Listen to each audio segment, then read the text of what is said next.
with us Mr. E. Chopal. Think of rural agriculture in India, and his name comes in mind. We are talking about no other than Mr. Shiv Kumar Surampudi. Welcome to the first conversation with Agnito Talks.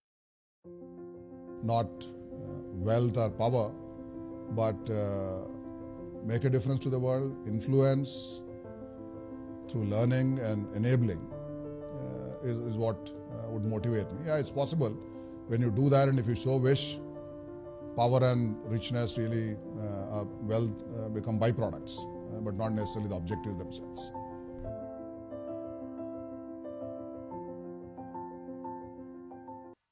One of the challenge any successful person would face is work-life balance. Even youngest of managers these days complain about more work and no life. How do you manage your balance? That's a wonderful first question. You hear this all the time from youngsters that there is no work-life balance. I believe, and that's how I manage in some sense, is that it all depends on what period are you balancing it over. Are you balancing every day? Are you balancing every week? Are you balancing over a year? When are you balancing? I think that balancing needs to fit into the rhythm of your work. In my younger days, when I was in a international trading job, it was literally a 24/7 that Japan opens before we wake up and US sleeps well after we sleep. So it was that kind of a job. So there was no way I could manage something on a 24/7 on a day-to-day kind of a work life. So I used to take regular holidays, vacation once a quarter with family.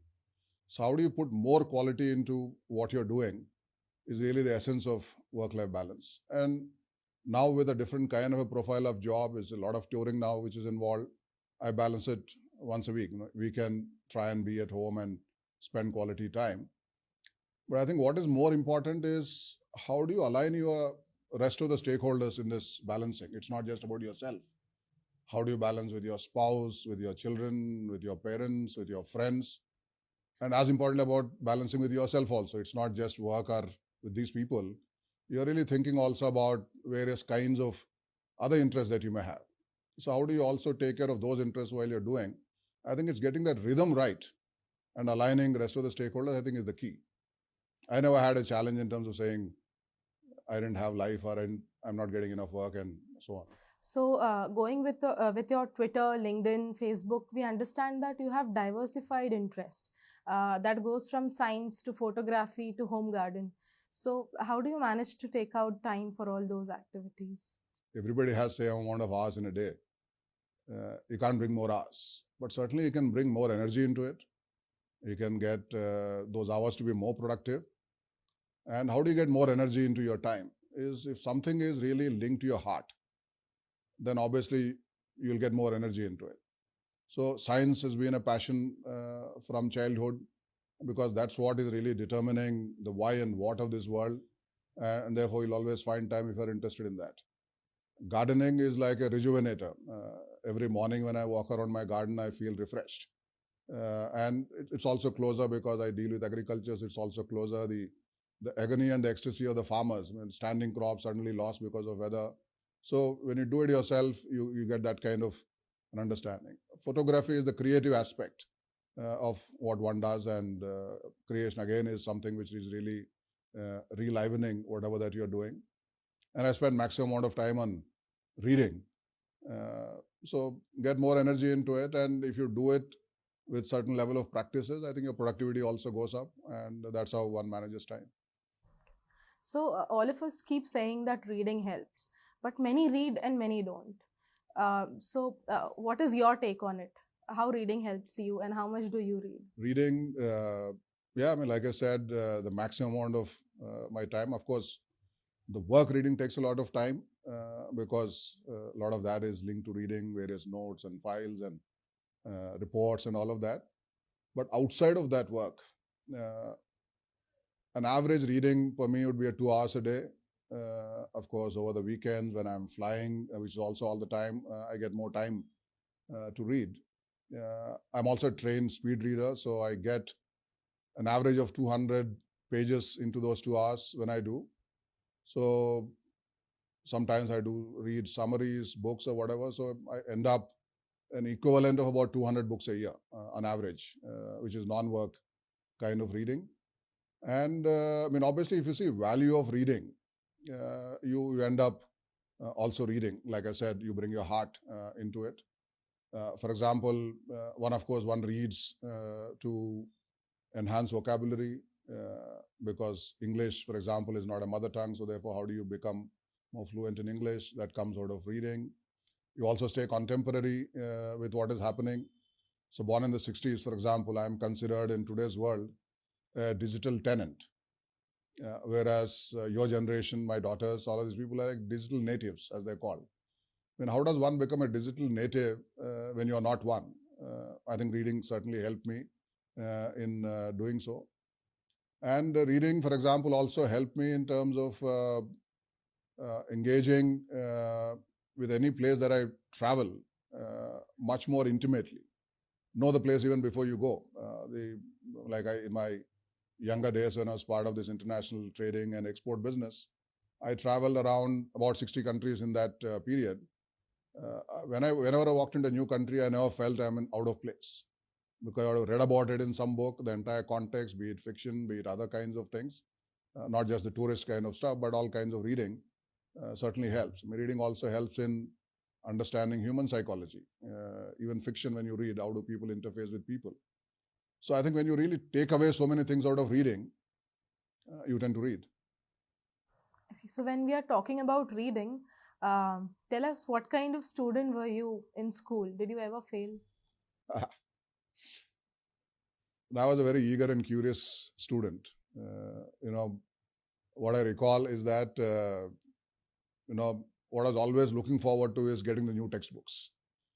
So before the school begins, by the time you wrap your textbooks with the cover pages, I would have read cover to cover, at least understood all the chapters, what is there, what are the key things, looked at all the pictures and all that.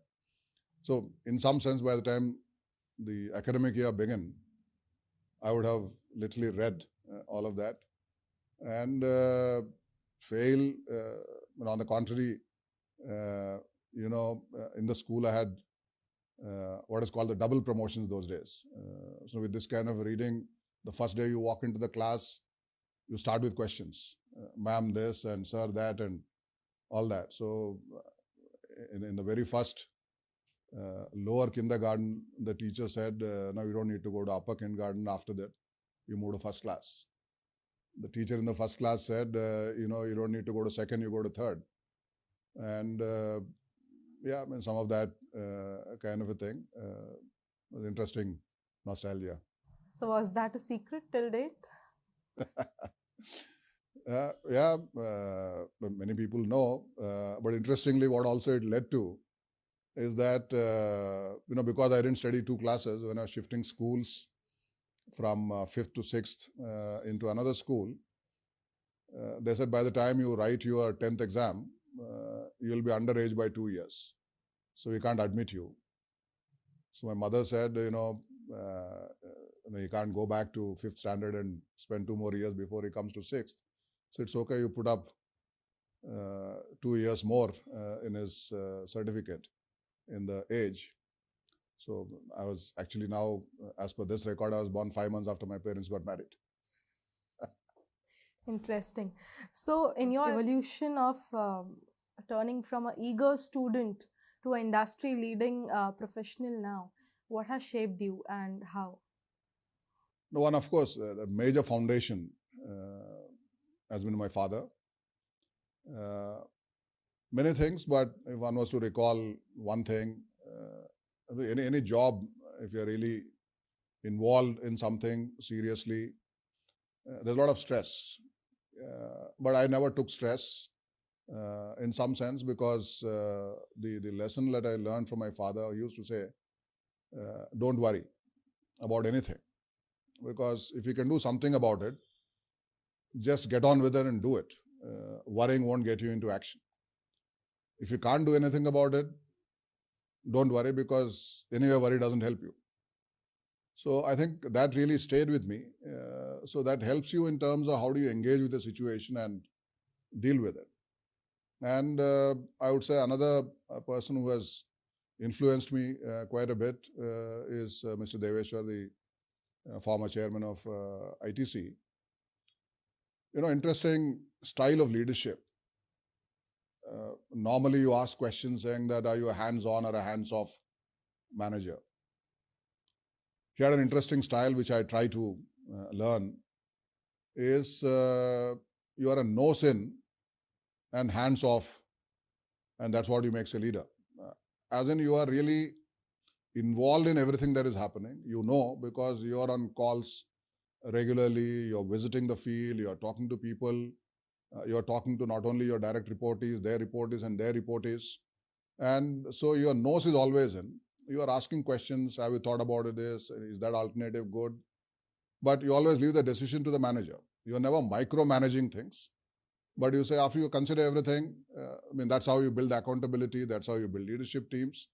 And so that's what is called the nose in and hands off. I think that also, to some degree, I would define as my style. And I think that's what has brought me here. So, can you recall any crisis situation you faced and how you managed to overcome it? Yeah, talking about your serious questions, you thought of this crisis, is it? Of course, there are crisis situations from time to time, but something interesting, when one goes back nearly 20 years now, we were launching e-Chowpals in different states, and it was 2001, I think. We were launching the e-Chowpal related to aquaculture, the shrimp farming in the state of Andhra Pradesh. And Mr. Chandrababu Naidu was to be the chief guest for the launch event. And so he made all the arrangements, and he was to fly in to a coastal Andhra Pradesh location. There were, I think, about 500 plus farmers who were assembling in that event. And last minute, we got a call from his office saying that there's something more pressing has come. So he won't be able to fly in, and that kind of time he doesn't have. And pretty much everything was done. It was like next morning, we were to do the launch, and the previous evening, I got this call. And our chairman, Mr. Deveshwar, was already in Hyderabad, and we were all going to go there. And then what do you do in a situation like this? His office gave us two options. Either you kind of just come here, and then we do a click and launch it. Or he'll give you a message, and then you can say that, no, he has done this, and you all do it there. So you need to have both. You need to have the farmers and not just some remote clicking somewhere. Nor did you want to miss out on Chief Minister launching, because that's how you really align the rest of the state bureaucracy and everybody else for an initiative like this. So that's when we thought about video conferencing. Of course, today video conferencing is pretty normal. You can pick up your phone and FaceTime, WhatsApp, all kinds of things are possible. But it's 20 years ago, early days of video conferencing. Finally, we said, okay, fine, you be in your office and do it. Couple of us will sit here. The media will be here, a large part of media. And a couple of our people will go to that location. All the farmers are there. And it was at two locations. And we also use that to really communicate that the whole e-Chowpal, which is an IT-enabled initiative, you don't need to be physically around some place to be engaging with each other. So you can get into that kind of decoupled location. So it helped actually bring in that message. So I think any crisis, the lesson is really how do you convert into an opportunity rather than getting stuck with as a crisis. I think that's something that I can recall. So, imagining 20 years ago, I must say that's pretty innovative. Do you have a formula for innovation? In some sense, your question has the answer also, because leading from that question, that instance anecdote that I narrated, the whole thing happened because we didn't want to compromise with either or, saying that either the farmers or the chief minister. We said we wanted to have both, but under the constraint that they can't be in the same location. So that, to some degree, is a formula for innovation to my mind. How do you leverage the power of and and not succumb to the tyranny of or. The minute you say or, then you're gone. But you say, no, I'll somehow manage and. That's when innovative things happen. For example, if you say healthy food can't be tasty, tasty food can't be healthy. But you say when you do both, then you have a blockbuster on your hand. That's how probably you do innovation. Would you rather be rich or be powerful? And you can't choose both. Even from the power of hand, you are asking this can't choose both and this can't choose Yeah. both. Okay, let me say neither, if that works. Being rich or being powerful can't be, it can be for many people, but certainly can't be a motivator for me. It's not something that inspires me. I think how do you make a difference to this world positively is something that I get driven by. So which basically means you can't by yourself do with that kind of a magnitude of change. So you need to influence people. Power is something that can command people. Influencing is something that you can't command and yet you make people do things. You align, you sell a vision, and for that you need to learn, you need to understand the context of the other person, and you need to enable people. So I would say not wealth or power, but make a difference to the world, influence through learning and enabling is what would motivate me. Yeah, it's possible when you do that, and if you so wish, power and richness really become byproducts, but not necessarily the objectives themselves. Agreed. So, continuing on the same subject, what would be your advice for aspiring youngsters? Yeah, I mean, living this life, I would say that have an aspiration which is bigger than yourself. And quite often, like the very question that you asked, as we interview youngsters quite often, I also hear, not necessarily all of them, but certainly some of them, you hear that I want to be a CEO in my career, and I want to set up a business, I want to be so rich, and those kinds of things. I think we are still living in a world where there's a lot that we would like it to be as a society. So have an aspiration which is bigger than yourself, and then work towards it. I think that would be a key advice I would give to anybody. And key skills which will help towards it. I'll not go on recounting many things. But most important thing would be, I say, critical thinking. That there are multiple sides to the same thing. It's not one thing that you believe in as the truth. The truth can have many shades, not black or white, but many grades of many shades of gray in between. So I think how do you look at many perspectives through that critical thinking would be very important for youngsters, because in our conventional instructional methodology, we are always taught in true or false answers. This is the right answer. I don't believe that's the right approach. You talked about the need for big aspiration for youngsters. Coming back to you, do you have any aspiration now? Because you have already transformed the landscape of Indian agriculture through your idea of e-Chopal. So what's next? Yeah, I think at this stage also, we only scratched the surface of the challenge. The per capita income of farmers in India is still about 1/4 of any other source of livelihood. Rural India is just about a 1/3 of per capita income compared to urban. So I think the journey in some sense has just begun. I think what e-Chopal has done so far over the 20 years is to give us confidence that business can engage innovatively with what is good for the society. And as we speak, we have just rolled out and are working on what we call the e-Chopal 4.0. That means we moved over 1, 2, and 3 over 20 years.